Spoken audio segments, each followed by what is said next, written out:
We're shamed into believing that getting older is a problem. There's no other option other than death. Let's embrace it, enjoy it, a lot of stuff to get back. What if everything you believed about aging was a lie? Imagine hitting your 60s and realizing you're not decaying, you're just entering adolescence. I have so many people in my practice right now who are getting older, whose spouses have died, and they're alone and they're in a suburb, and they are depressed and lonely and alone. In this explosive episode, Dr. Scott Conkright dismantles the toxic myths of getting older, exposes the trillion-dollar anti-aging industry, and reveals why shame, not age, is what's actually killing men. And it's super rewarding for me. When I start talking about shame, they'll come in and they'll start telling me the story, and I'll say, sounds like you're lonely, it sounds like you deal with a lot of shame. And they well up. Get ready to redefine your story, your shame, and your second chance at life. Let's dive in. Have you ever wondered what masculinity even is in the modern era? Are you ready to move beyond the macho bully or the soy boy archetypes? I'm Marc Azoulay, and this is the Men's Therapy Podcast. Together, we'll explore how neuroscience, Jungian psychology, and Buddhist philosophy can transform your life, your marriage, and your business. Are you ready to deep dive into the minds of men? Let's begin.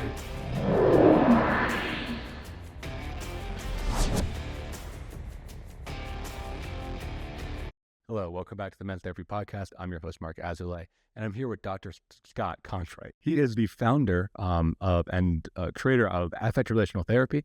He's also spoke a lot on chronic shame syndrome, and he's talking here today about late adolescence, the idea of coming to adolescence later in life. He's also the host of the Meaningful Happiness podcast. Scott, welcome to the show. Hey, thanks. Thanks for inviting me. This is exciting. Lots to talk about today. Looking forward to it. Yeah, so it was good to have you on because I was seeing you posting on LinkedIn actually about late adolescence, and I was like, oh, there's something here. I haven't quite heard of that, but with my work with men, I see it all the time. And no one had really ever put like a word or a theory behind it. So I'm excited to have you kind of open up your ideas about that. Well, I appreciate it. Yeah, you hadn't heard about it because I just came up with it in December. I have an office also in DC, so I'm in Atlanta right now. And I'm a big fan of DC. Try to go back and forth from here. It's an hour away by flight, so it's easy to do. And I was there, and it was freezing. About somewhere in November, I'm an avid squash and racquetball player, and so when all of a sudden I started having sciatic pain, when that happened 20 years ago, that was the one and only time that I really feel like I was truly depressed. Like, I couldn't move. There was a lot of pain, hard to sleep and all that. So I was there in DC, and feeling very, very out of it in the sense that, at nighttime I was in bed, took some gabapentin and some Advil or something like that, and was just squirming. And I was thinking, oh my God, is this what getting older is all about? And then I thought, damn it, I had this 20 years ago and I didn't ask this question about, am I getting older and is this going to be a problem? But I found myself going in this routine of, and I think it's when I hit my 60s, that there's a narrative that we have about getting older. Like, that things start falling apart. And so I was thinking in that depressive moment, in a freezing evening in DC, which you guys are used to it in Colorado. I know it's different, but being in Latin, 14 was cold. So all that combined, just put me into a bad place. And so I was lying there and I went, I can't sleep. So let me think this through. Let me feel this through. What are our narratives about getting older? Well, I was thinking of my Jungian 101, Carl Jung 101. I think he's the one that took the Socrates idea or the Plato's idea of the sun rises, then you're at middle age and then it starts setting. We have songs like September Song and all those, that. So you're at your peak here and then it's downhill. It's just downhill. You just might as well start drinking and, getting fat and everything else, because what's the point? And I thought, that is not me. That is not my life. The guys I play racquetball with, some of them are in their mid to late 70s. And they are fit and they're going at it. And they're talking about their sex lives in the locker room and stupid things like that. They're still in their heads adolescents. And I thought, you know what? One of the privileges of practicing for over 30 years as a psychologist and having written quite a bit, and also just maybe with the arrogance of getting older, I thought, you know what, I can redefine old age. I decided I'm going to come up with a new developmental model, whether I am qualified or not. I decided I am. And what I did is I thought, what we need is a model in which we're using from day one when we're born, which is that we are storytelling creatures. The minute we pop out of the womb, we are trying to make sense of the world, try to tell a story with as much agency as we can, and with as much coherence as we can.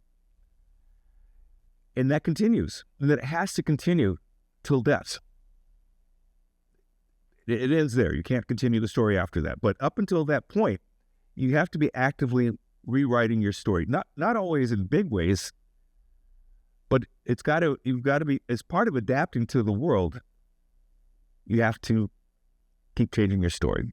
Stuff happens. If a patient of mine, his daughter got cancer found out about it the other day, and this girl is struggling with trying to find another story. We're not quite sure. I think she might be all right, but in either case, that's generally, we're not planning for stuff like that. We have to rewrite our story. The story about getting old or older, again, is one of deterioration. And in some ways, that's true. In the sense, I don't play racquetball like I did when I was 18. Probably for the best, because I got injured a lot then. But so I play a safer game. But I also know, not to get hurt. I don't recover as fast, for instance. Okay, so, but it is not necessarily deterioration of your mind or your energy or your affects or your way of being in the world, the vibrancy with which you can live. The other thing, and I want to make this into a conversation, of course, but the last thing that I really started looking into is the anti-aging industry is a $1 trillion industry, with a T. It's $500 million a year. So in a short amount of time, that's a T. We're shamed into believing that getting older is a problem and that we should disguise it and be ashamed of it and hide it in whatever ways we can. Instead of embracing the fact that there's no other option other than death to cut getting older, obviously. So let's embrace it, enjoy the benefits of it, and quit treating people who get older, especially in the workplace, as a liability. They have a lot of wisdom and a lot of stuff to give back. But I wonder too if part of the societal issue is we're trying to get people out of the workplace for new blood. Yeah. Let me ask you. So that's something to be debated. We can have a discussion about that, and all this is debatable stuff. Yeah, I'm curious about it. I got tons of thoughts. I'm curious about that last point, right? Just to build on that of the cultural impact. Because when I think of more traditional cultures, right, or more indigenous cultures, there's this kind of elder role. Oftentimes there's a lot of mixed homes, right, where the grandparents are living with their grandchildren and their children, and they're doing, kind of another round of child rearing. Sometimes there's, religious things people can plug into, becoming elders in those types of communities, or becoming, shamans or leaders or, mentors. And we don't have that here. So I wonder, what do you think happened? Because it does seem to be consistent across many traditional cultures that there is a role for an elder. It is something that you graduate into after going through your adulthood. Right. Well, it's interesting. I think that's a great question, and it's one that I've been struggling with and trying to answer. And I don't have, I'm not a sociologist or anthropologist or cultural critic so much, but I certainly have my opinions. I know that when I think it was 3 years ago when I started this whole project. Well, when I started working on affect theory and affect relational theory, I went to Greece. Well, I went to Greece for a 2-week vacation and ended up staying 4 months, which was lovely. It worked out really well. It was cheap to live there. And one of the things that I really took from that trip was that I went to, I think, 6 different islands. And on each island, when you go out in the evening, there's thousands of tavernas, and everybody's out in the evening. 4 generations are at taverna, and then the next morning at the beach. Grandma, great-grandma, kids, newborns, parents, everybody's together. Everybody's taking care of everybody. I could not take my book or my notepad, my laptop, to the restaurant and sit down and work by myself, because the Greeks are so darn friendly and lovely that they thought, hey, what's happened? What's wrong? Where's your family? Are you alone? Well, you shouldn't be alone. Hey, let's buy you a drink.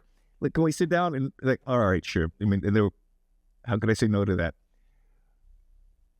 That everybody had a role. Everybody was included. Nobody was left out. Nobody was shamed for being where they were in life, that I know of. That said to me that there's another model to do this. And where it went to in my mind is that one of the issues with the United States is the scale. And not that I want to be crunched together with a bunch of people, but I can't walk 2 blocks down the street and buy some milk. I mean, when I lived in Chicago, New York, other places, you can do that. In Atlanta, I need a car. I can't just go hang out with people. I have to plan ahead. And I have so many people in my practice right now who are getting older, whose partners, spouses have died, and they're alone, and they're in a suburb, and they are depressed and lonely and alone. And they have no way to get around. Some of them are losing their sight. They don't have a role. So of course it feels to them like deterioration, and it's coming to an end. And I think we are, as a society, are responsible for that. How do we change that? I don't know. But other cultures have done that. We are failing at that. And I hope to be part of a movement to change that. Yeah. I think the scale is a big part of it. I also think like the scale of the country and the idea that, people move, right? I mean, people move far away from their families. Whereas I imagine, I guess assumption, but, in the Greek Isles or other places, people don't move as much. So the whole family is there. You do have that vertical integration. Whereas, in American families, people are going to cities, or they're going abroad, or they're, doing these big adventures. We're such like an adventure frontier culture that, like, in some ways staying home is like seen as a failure. It's like, oh, you should go out on a great adventure. You should move out west or something. You shouldn't just stay home. But it does create a really big separation with the family. Yeah, my family's all spread around. I mean, like, my family's most of them are in Encinitas right now, or else Minneapolis. Those are not easy places for me to get to. I'm still recovering getting back from San Francisco last week. 3-hour time lag plus daylight savings time. So it's not easy to have continuity or a sense of connection often. Yeah. So do you think the vertical integration is critical, being with multiple generations? Because I think, again, the American solution is like the nursing home, right? Or the retirement community.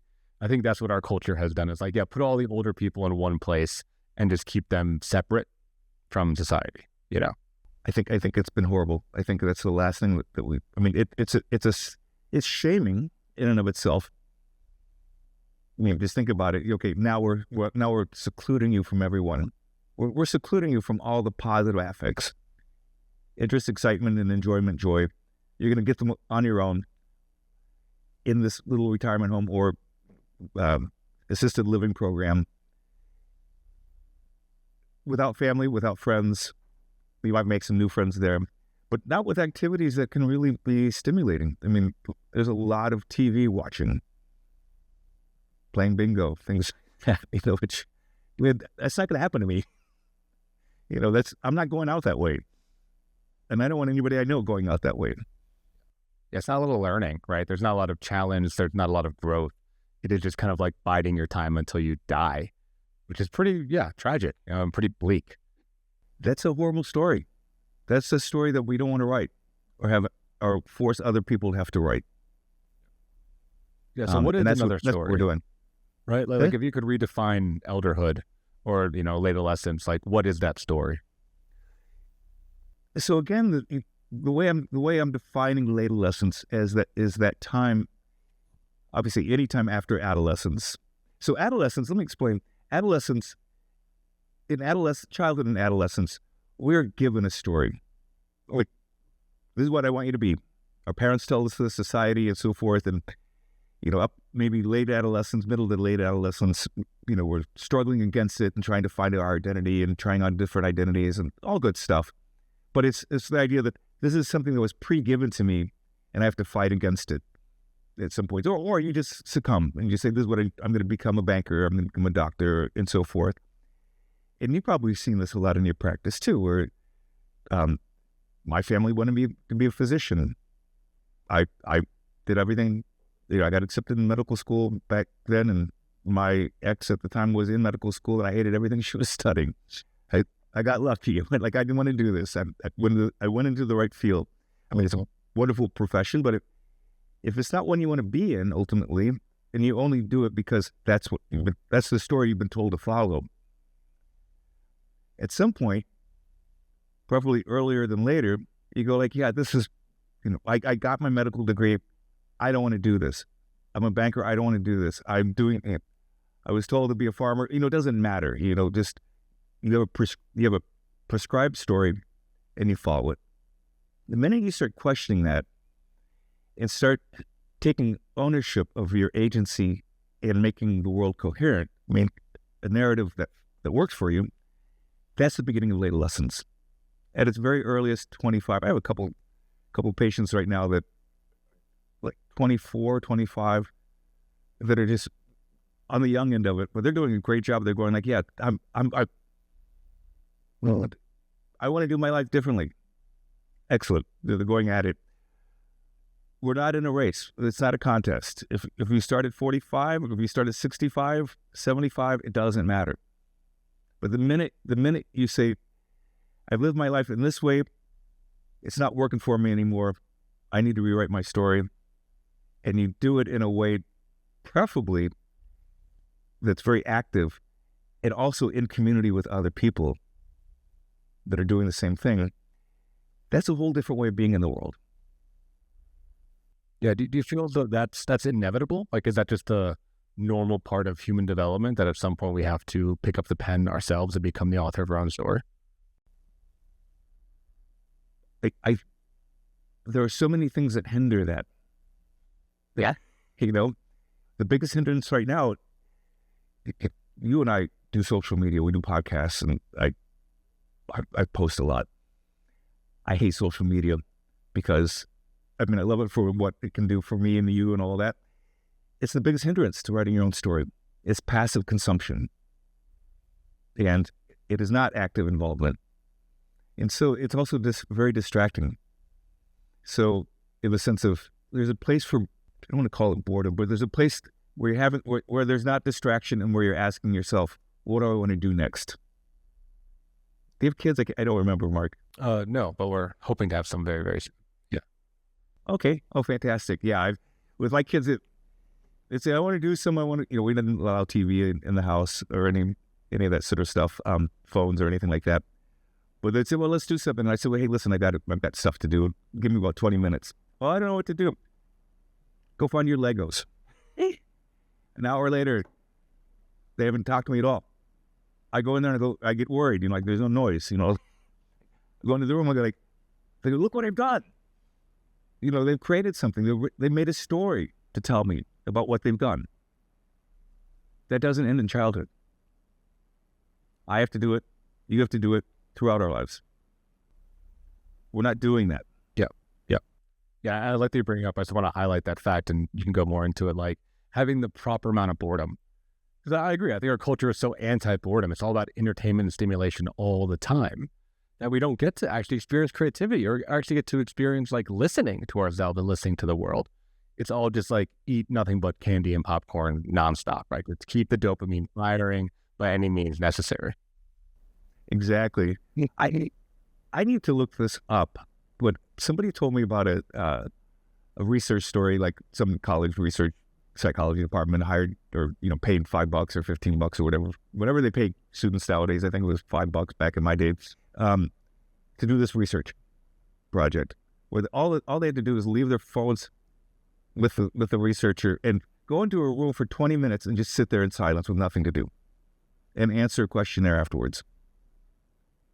Most of them came out and said, that was the worst experience of my life. So get this. They repeated the story. They repeated the project, but this time they put like an electric zapper in the room. So if they got too distressed, in a weird way, if they were too distressed, they could zap themselves for stimulation. They basically punish themselves for stimulation.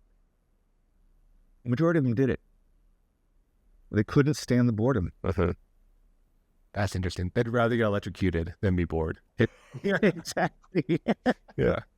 They'd rather suffer a different type of pain than what they experience as pain is boredom. If you don't have the tolerance for that sort of distress of being with yourself, you're not going to know yourself enough to rewrite your story. Yeah, I wonder if that moves into, I want to come back to adolescence, but I'm curious about your, chronic shame syndrome, right? The idea of like, I studied mindfulness and I went to a Buddhist university and did a lot of meditation and stuff, right? And like, sure, the idea, and I'm curious your thoughts on this, is like, if you never look at yourself, when you do quiet down, all those monsters are right there, whether it's shame or guilt or regret or self-hatred or what have you, insecurity, they're right there on the surface. Right. And it is telling to me that people would much rather get physical pain than experience all those demons that maybe they've been suppressing for years or decades at that point. Yeah. I'm curious what you think about this, because when I've thought about it, and I haven't done a lot of deep diving into the difference between pain, physical pain and psychological pain around this issue, but I would think that there's at least a sense of agency about doing something around physical pain. Whereas these demons that come back that are just waiting for you there can feel overwhelming and like you don't have agency and you can't make a coherent story out of them. But you can, around, I'm hurting because I stubbed my toe or I'm just shocked myself with an electric shocker. So I'm curious what you think about that. Is it? Yeah, I mean, I think that makes sense, right? I mean, there's so much spiritual practice, right? And meditation, it's all about surrender, about accepting those demons, letting them kind of just like run over and through you, learn from them. But it is no agency. The agency you have is just trying to relax and just feel into what's going on. Whereas I agree, like I think with the zapper, it's a game and you can feel powerful. Maybe you feel like you're kind of tough and, that you like did something fun or whatever, right? But it's not. Right. It's not surrender. You're not surrendering to that experience. Right. Yeah. You're triggering it. But surrender is an enormous amount of agency. Yeah. It is only us. Only I can make the decision to surrender, right? At least that's how I'm thinking about it. Is that yeah, I agree. I think surrender is really hard. I think it's more agency than control. But I think in our culture, American culture, and definitely masculine culture, right, we're told that that's like the weakest thing. Like I think dudes in particular compare surrender to submission, right? And if we're surrendering to something, then we're telling that thing is like could dominate us, that it's more powerful than us, that we're weak. It brings up all these shame, I think, for men to be able to surrender to something, whether it's our own mind or we're talking about psychedelic experience earlier, or to a higher power. Or whatever it is. Right. I think guys don't want to like feel dominated. But again, to me, that's another form of insecurity. It just being I totally agree. I forget the author, the psychoanalytic writer from the 80s, I believe, had a famous article in which he differentiated surrender, submission, and masochism, which I thought was I'll try to find it for you. It's a great distinction, where, the surrendering is an act of volition in an empowering one, where submission and masochism are clearly not. So perhaps men need to be taught a little bit more, people in general need to be taught a little bit more about that distinction. If you're enjoying the podcast so far, please hit the subscribe button and leave us a review. Your feedback helps us to reach more men and inspire them to become the best versions of themselves. Thank you for your support. And now back to the show. Yeah. Well, how does that tie into adolescence, right? Because I imagine there has to be, especially when you go back to that elder question, some surrender to that. The body does decay in some sense, right? Like there is degradation that happens. How does that weave into your theory there? Yes, there is a certain type of surrendering, I think, because of the shame that we grow up with, that we learn. It feels almost like you're giving in, that you are actually submitting, maybe even masochistically, if you don't work against aging. Like that, then you're just going to fall apart. Then I'm going to all of a sudden, just stop playing racquetball and eat donuts all day, or what, so whatever, like just not work out there, sit on my ass and not do a thing. That certainly happens, and that I think is the shaming that you get from when somebody succumbs to all that shame. They can't fight it because there's no alternative. There's no model so far until this one, till Adolescence, that says you don't have to do it that way. That it's not, that it's that you're going to surrender to the reality that we're mortal and that our bodies are going to change. But the beauty that comes with aging, there's a certain beauty to it, wrinkles and everything else. And it's not the standard of beauty that we have right now. But by God, that can change. That is something totally in our control. There are also lots of benefits that come from aging. Those are not stressed as much, except in kind of the, well, I've gotten wiser and I know a thing or two, that sort of stuff, which is, like that's, the corny versions of that, which I try not to fall into. But the surrendering to, this is what's happening in my life, no matter what, whether it's getting a divorce, or I'm not good at this career, or I'm struggling with my kids, or my practice isn't doing as well, or any hindrance to positive affect, real or imagined, causes shame in my model. And that's a Sylvan Tompkins, the originator of affect theory. That's his definition of shame. And when you think about it, it's not very intuitive, but if you can wrap your head around it, I call it the slump of shame. Anything that causes a slump of shame is getting the affect of shame, the biological response to shame, which is evolutionary, just saying there's a hindrance there. Think this through. What happens if you don't get the elevator? Man, you see, like, I never go into Midtown here in town. I had a meeting. I don't do elevators very often, but it was funny to see, like, at 9 o'clock, 20 people trying to get in the elevator. And of course, only 10 of them could. And 10 of them going, oh man, it's a it's that slump. Somebody cancels dinner with you. What do you often say? What a shame. You do this sort of stuff. Oh man, what a bummer. Coming back from Greece, everybody was watching TV, on the plane. All of a sudden the internet went out. The whole plane went, oh man. It was kind of hilarious. Like adults and children, everybody. When are they going to get that back on? That biological response to hindrance is normal.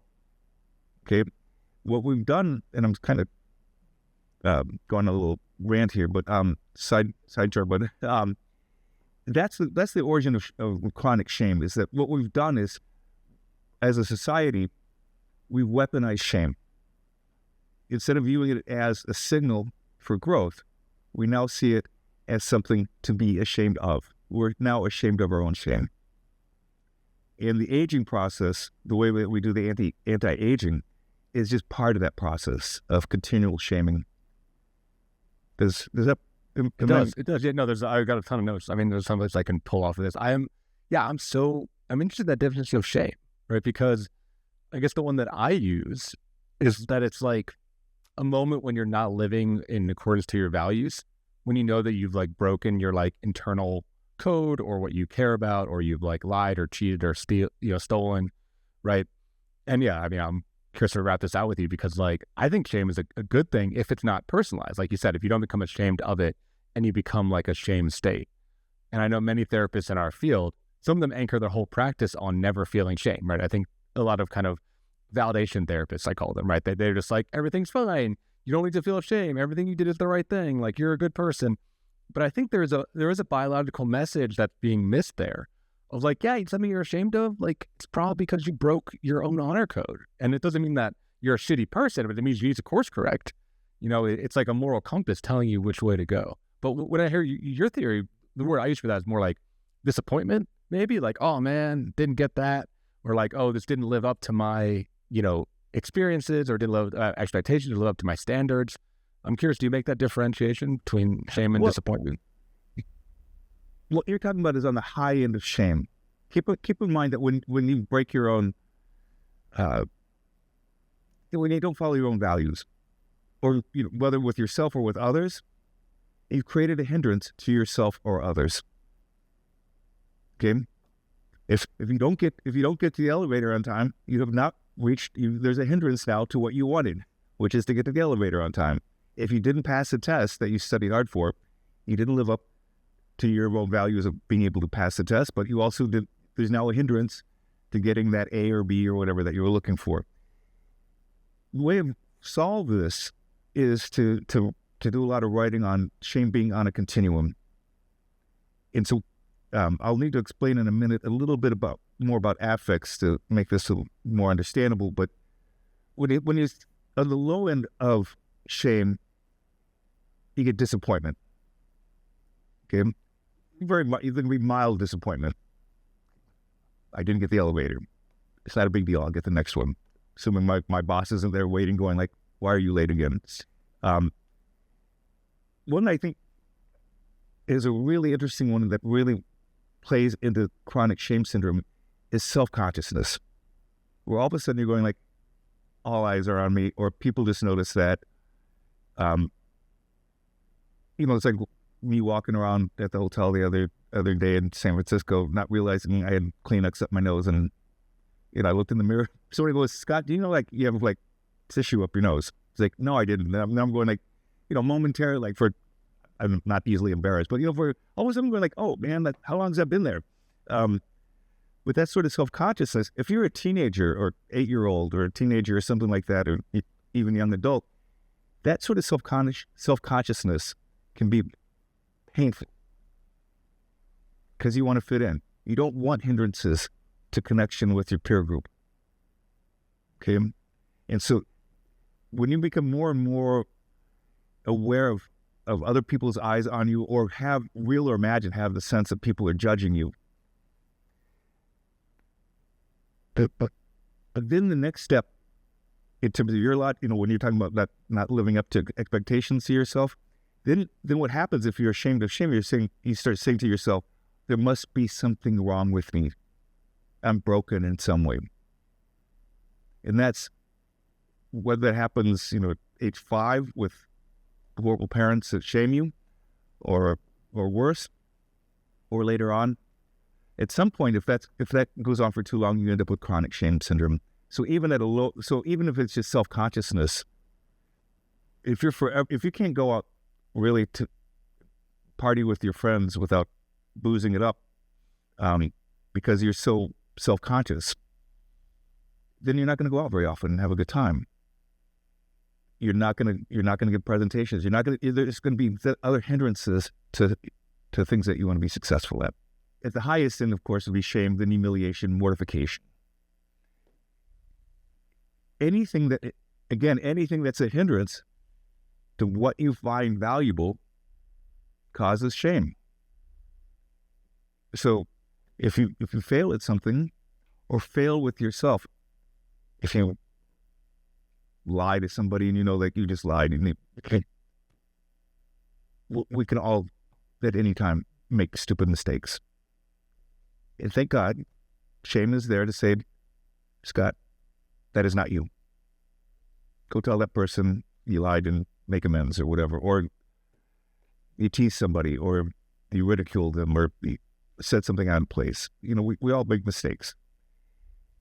We feel bad about it. In relationships, that's so important. In intimate relationships, guys need to learn how to say sorry and recognize their shame instead of getting angry. The number one defense against shame is anger. Mostly with guys. Guys do it more than anything else.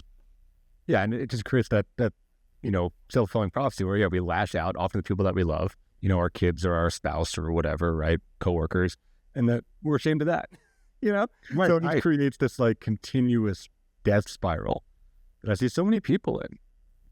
You must see that a lot in your practice. I mean, you work mostly with guys. You do a lot of men's groups, right? Yep. Issues. That must play out in your groups all the time. Yeah, all the time. We work with a lot of like nice guys, right? Where it's like they're nice, but they're not nice, right? They're repressing a lot of anger, repressing a lot of judgment, and they're just putting on that fake smile. And then inevitably there's a blowout, right? Either there's like a big anger explosion, or maybe it's a substance use, right? They get blackout drunk, or they have a cocaine habit or a porn addiction or whatever, right? Like it comes out sideways somehow.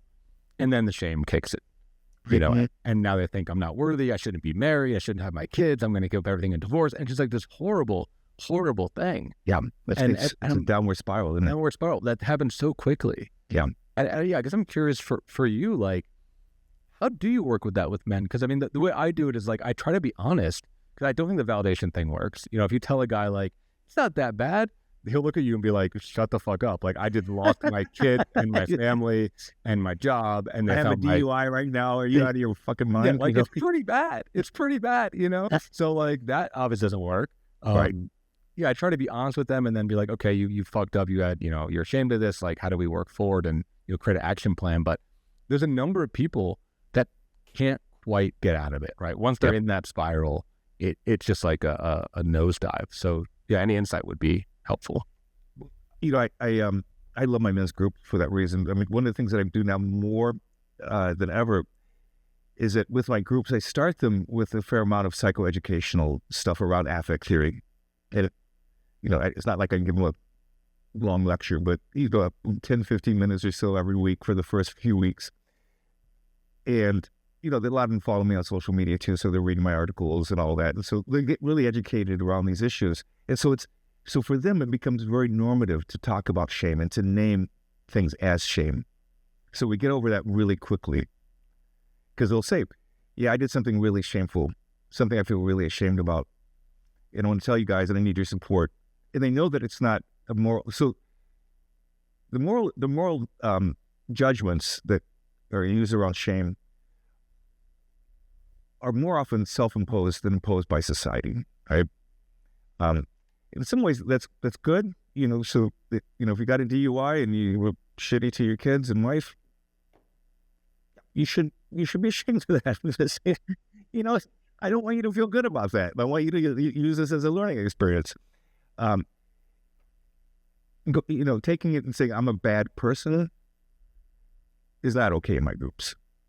And the guys support each other. And what's lovely is that they're really good at being supportive without being judgy. I mean, they're aware of how shaming judgments can be.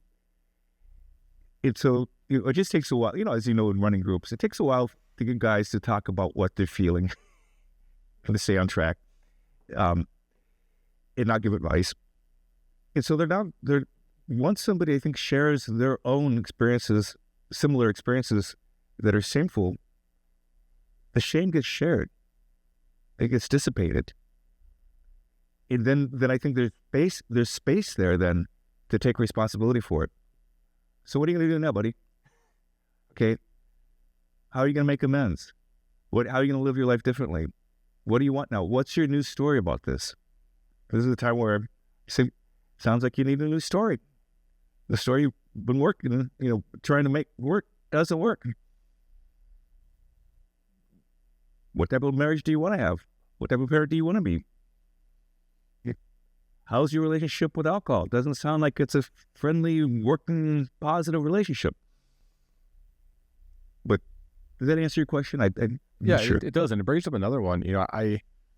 I wonder, do you believe with late adolescence, I also think like midlife crisis, I also think, recovery journey, like, does there need to be a rock bottom? Like I would say yes. I think I've seen at least time and time again that there has to be some version of pain or shame or something to motivate it. But I'm wondering for you, like, is there this kind of crash that always precedes it? Or have you noticed that there are people that are kind of like self-improvement focused or something, right? Or they want the best lives for themselves, or they're just kind of coming to lay lessons from a more positive place? Well, that's a great question, Mark. What I've seen more often, like yourself, I think I've seen more of the finding the bottom. Like, it was one of the guys in group a couple years ago. He was a lawyer and he burned out all the cash in a escrow account. So basically destroyed his career. Put it all up his nose. And he went to go kill himself by going to a falls, like a waterfall, like driving there, and then went to the top of it. It took him an hour to get up there. And then looked down while he was still messed up and said, "Damn, I'm scared of heights. I can't do this." Which is funny. I mean, we all burst out laughing. I mean, this is at the same time that he was about to go to jail and everything else, but that was a funny story. But that's when he decided to go in recovery, as well as, the rest, and, probably pushed him on as well. It's sad when that happens, but bottoming out could also be losing somebody you love in death, or in a relationship, or a career turn, even if it's not your fault. Even if it's, right now, look at all the layoffs and so forth. And I've had lots of people saying, like, God, my life is such a mess now. What do I do? And I have to reevaluate everything. So reevaluation is generally about, what story do I tell myself now? So I prefer the slow burn for myself and for others. I tend to have to bottom out myself, or things aren't working anymore. Now what do I do? So I try to stay in community as much as I can. I have wonderful friends. I have wonderful community people. So they won't let me bottom out too badly, I hope. I'm sure I could find a clever way of bottoming out on my own. You could fool them. But I think community is big. I mean, another ping for men's groups. Like, I think having a group of emotionally intelligent, honest dudes that can tell you, like, hey man, like, this is going to fuck you up, is really critical, because we don't get that a lot as men. I think we get enabled, because of privilege and other, factors, but I think a lot of men live in these echo chambers where we're not getting those messages. So it does take, something very serious, like you said, losing a job or somebody dying or a suicide attempt, to like get through the echo chamber. So I think community is big. Yeah. Well, it's so funny. I just remembered right now, like, a good friend of mine, the one who's storing his piano here, this had to be like 2 or 3 months into COVID, called me and goes, "Hey, I'm just checking in on you." And I said, What are you talking about? I said, I know your practice is crazy, like COVID's hit and like you're super busy. I go, "Yeah, I'm really super busy. What do you need?" It was, "Dude, I just need to let you know, you are really manic and you're not taking care of yourself." And my first reaction was, "Fuck you, I'm too busy for this." And then I hung up, and then he called me back, and then he hung up. It wasn't that bad. But he had to push through it a couple of times. And I went, finally went, damn it, I think he's right. Thank God. Yeah, I'm grateful. I can't see that in myself. My manicness at the time felt normal and adaptive to what was happening. Right. Yeah. And I'm sure it felt heroic, right? It's like, yeah, you're stepping up. Oh, yeah. I'm going to say, like, I'm out to save the world. Get out of my way. Yeah, exactly. I'm like, I don't have time for haters. Right. I'm a superhero. Fuck off. Yeah. But no, go ahead. Oh, yeah, I'm curious. It's kind of a slightly different topic, but I talk on the show, and I do like initiation retreats, right? Okay. The idea of like Boredom man doing some, lighting shit on fire, scream top mountains, all that kind of stuff. I think men really need that. But I'm wondering if you've thought at all about a late adolescence initiation, or this, adult to elder transition, or something there. Like if there's a practice or a group or a therapeutic ritual or something. I don't know. I was kind of spitballing it. Because I do think we don't have that, really. I think the closest we have is like retirement, right? Or like maybe like empty nesters, right? There is some marker, but all those are losses. They're not like a celebration, and it's not being held in community. But that's where my mind goes, is like, how can we really like initiate people into elderhood and honor the fact that they've graduated? That's beautiful. That's really beautiful, Mark. I had not thought of that. This is what I love about dialoguing with other smart people, is that I don't plan on coming up with all these ideas myself. I can't. I think the idea of a ritual of that sort is a brilliant one. I need to, maybe you and I can talk at some other point further about that, because I think it's super needed. Because otherwise, because you're right, the rituals right now are damn depressing. Have you ever found yourself in a situation where you wanted to open up, but you were afraid that it wouldn't be taken well? You ask yourself, what's the point? Nothing's going to change anyway. So you do what you always do. You push it down, numb out the pain with a drink, a night out, or pornography. I've been there myself, and I know that men lack the outlets for emotional expression, which is why I founded Men's Therapy Online, a healing hub for men's mental health. If you've been knocked on your ass or just crave meaningful connection, join Men's Therapy Online, a community of men who just get it. We offer individual therapy, men's groups, and powerful retreats, all led by licensed therapists. At Men's Therapy Online, we will help you to get back on your feet and take your life to the next level. Start your journey today at menstherapy.online. Right, yeah, super damn depressing. And, I know the colloquial phrase, right, the number one killer of men is retirement, right? That's what I'm kind of thinking about, right? It's like, and you mentioned it earlier, right? It's like you lose your job, oftentimes you lose all your friends because a lot of your, coworkers are your friends.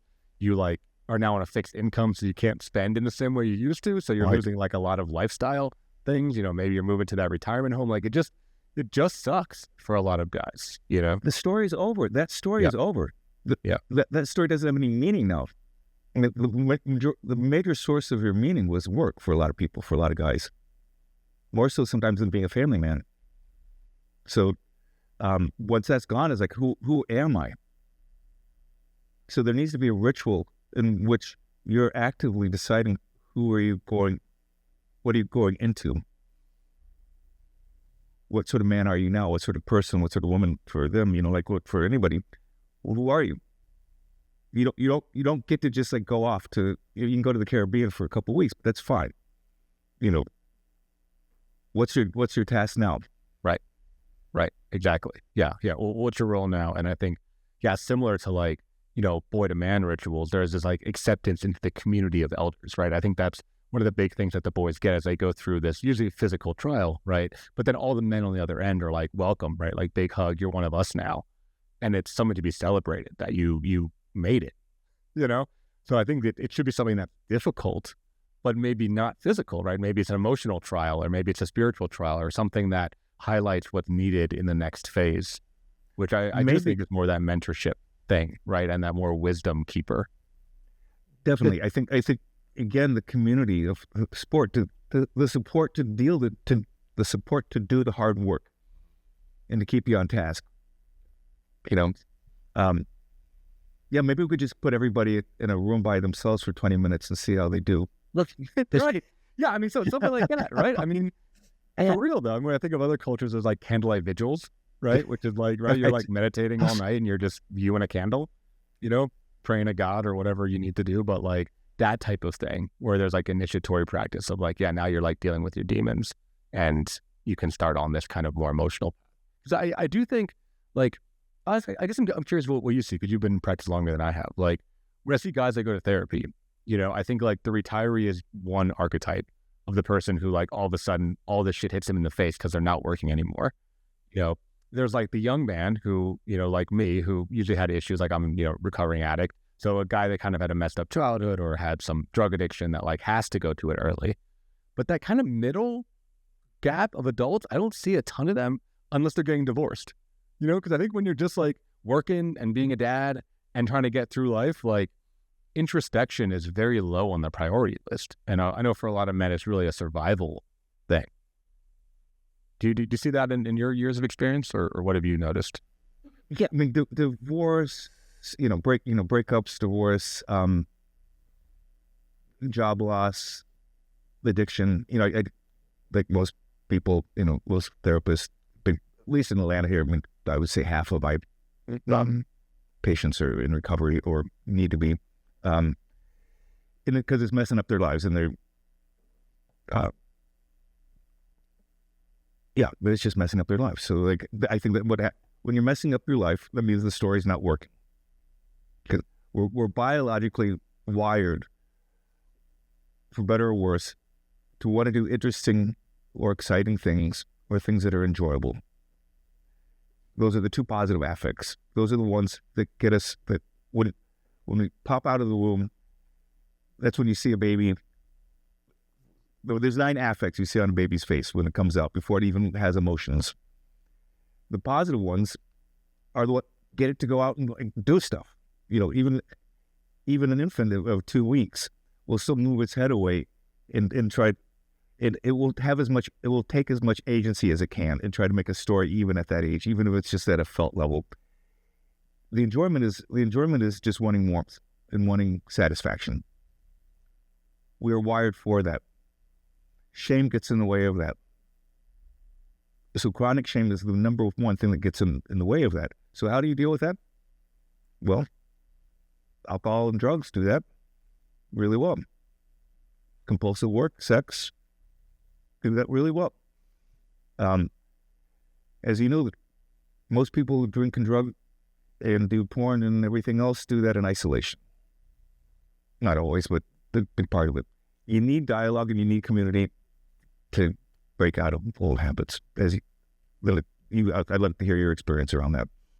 Well, for sure. Yeah, I think it's all community and connection and belonging, like that's the big thing. And having a role. I think people want to feel like they have a role, even if it's like, oh, I make the best chili at the barbecue, right? And everyone loves my chili. Like, that's big. To feel like you're seen and that you're like part of something that matters, like and those things and the person things are so much more powerful. I worked with a number of salesmen, right? Guys that were doing like commission-based sales. And there's some of them where it doesn't work for them and they feel like their life is meaningless because they're like, all I'm doing is I'm like making money for somebody else and I'm not connecting with these people for real. I'm just kind of like lying to them or pitching them or something. And I think I see those guys bottom out pretty quickly because they're not being seen for who they are. They're just being seen for like what they can develop and what they can deliver and if they can like close the deal. And I think many guys fall into that where we get reduced to being a provider, and a lot of these guys that get divorced, like, yeah, I'm just a paycheck, right? Yeah, I hear that all the time. And what I really hear underneath that is that loneliness that I think you're talking about of like, who else are you if you're not just paycheck? You just brought up a really important word that, and I don't know how much time do we have left. I'm not. Yep. We got like 10 minutes or so. We have some time. You brought up the word loneliness, which I think is also very shame-based. We want to be with other people, and we want to be desired, and we want to be desirable, and not just in a sexual way. I mean, in the broad sense of the word, that you're interesting to talk to, you're fun to be with, I'm safe with you, all those sort of feelings. And our relationships are what bring the most satisfaction in our life, or can. And when they don't, that's where a lot of shame comes in, and that's where a lot of loneliness comes in, and that's what I'm seeing more and more of.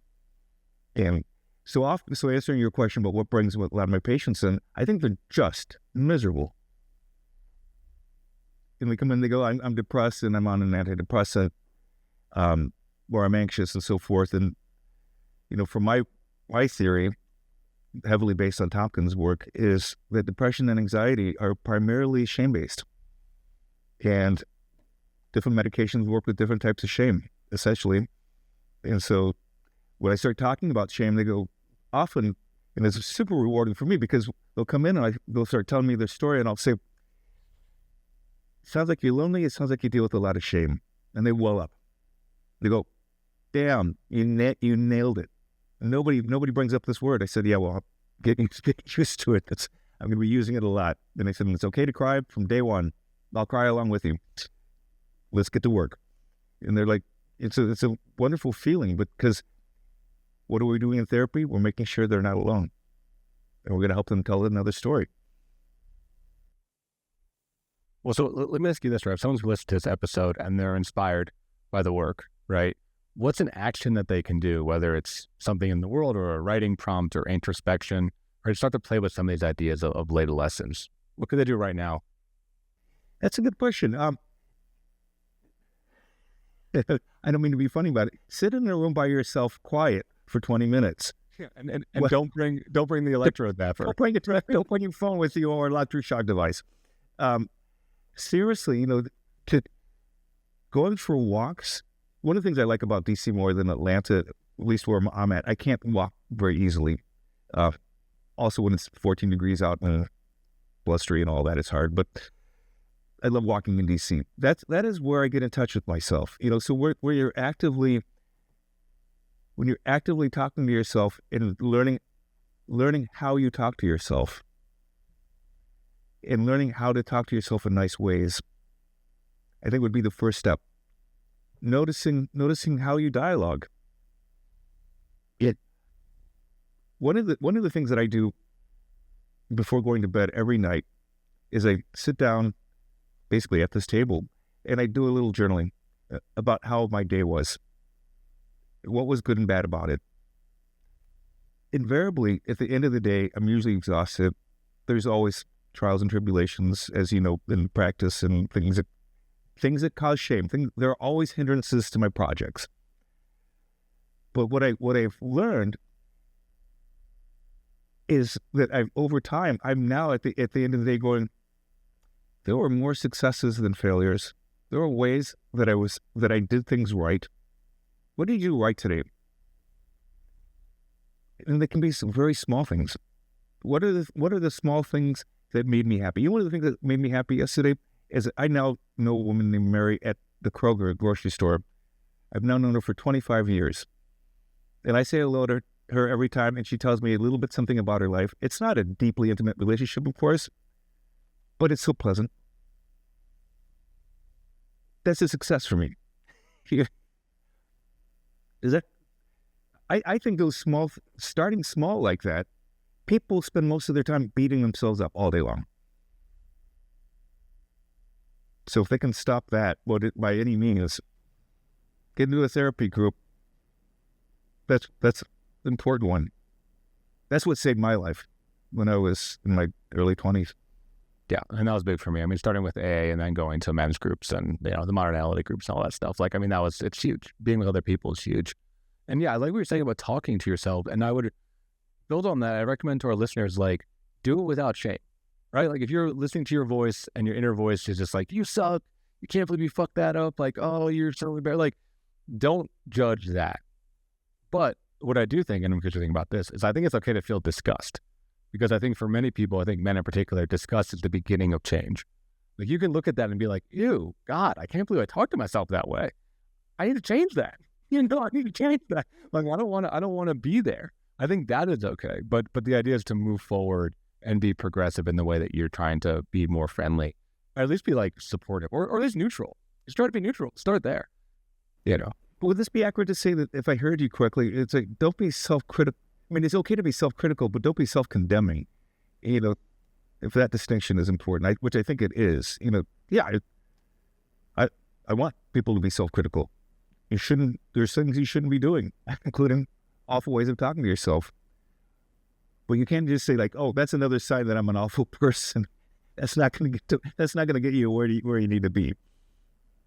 It's very disempowering, right? If you're just like, oh, I'm just a broken, awful person, then I'm not going to change anything, right? Versus, like you said, you're self-critical. It's like, okay, this sucks. I can admit this sucks, but I can try to like chisel away at this and mold it and change it into a different way. I think grace, I love that word. You know, I'm in the South, not particularly religious, but that particular word I think is an important one. I think we all need a lot of grace. Another way of saying it is we all need a lot of margin of error for ourselves and for others. And guys need to get that to themselves and to others as well. You know, yeah. A lot more forgiving. A lot more forgiveness. Yeah, a lot more room for imperfection. You know, I think that's really well said. Exactly. You know, Scott, we're near the end of the episode here, but I'm curious if people want to follow you, if they want to learn more about you and your work, where can they find you online? Well, the Meaningful Happiness podcast is Meaningful Happiness RW. RW is the relationship workshop. So you'll find out more about those if you go to my website, which is scottconkright.com. I'm also on Instagram. I believe that's Meaningful Happiness RW as well. So, yeah, thanks for asking. Yeah, please come take a look at what I'm doing. I'm also on LinkedIn a lot, as you know, because that's where you found my stuff. Yeah. That was it's like, oh yeah, I know that guy from AGPA. Let me go reach out to him. You did. I'm glad it worked. So thank you for inviting me to this. This was a real enjoyment. Yeah, I really enjoyed the conversation. I think it's really great. Listeners, all that stuff will be in the show notes. So check that out. I would ask some questions what the show notes are. I always say it's just the description of the podcast. So just click read more, show more, whatever it says on your app, and you'll see all of Scott's links right there. Of all the social media, all of his things listed out for you to go check them out. Especially if you feel like you're going through late adolescence, or maybe you have a parent or a grandparent that needs to hear this, needs to reframe the story on aging and take some power and some agency back, because it can be such a nosedive. I think we've talked about a good bit in this episode. So yeah, thank you so much for tuning in. And if you like this podcast, do all the socials, share it, like it, comment, and do all the stuff. We're cresting around 80,000 subscribers, which is awesome. So the more you guys add, the more men that we can get listening to this show, that, we can start to kind of create a movement and create a wave of, helping men really dive in and work on their mental health. So Scott, again, thank you so much for coming on the show. Thank you, Mark. Appreciate it. Talk soon. Thank you so much for tuning in. We'll see you next week in another episode of the Men's Therapy Podcast. Thanks, everyone. Thanks for tuning in. If you enjoyed today's episode, please subscribe and leave a review. And don't forget to visit menstherapy.online to learn more about the work that we are doing to support and inspire men. Until next time, keep moving forward.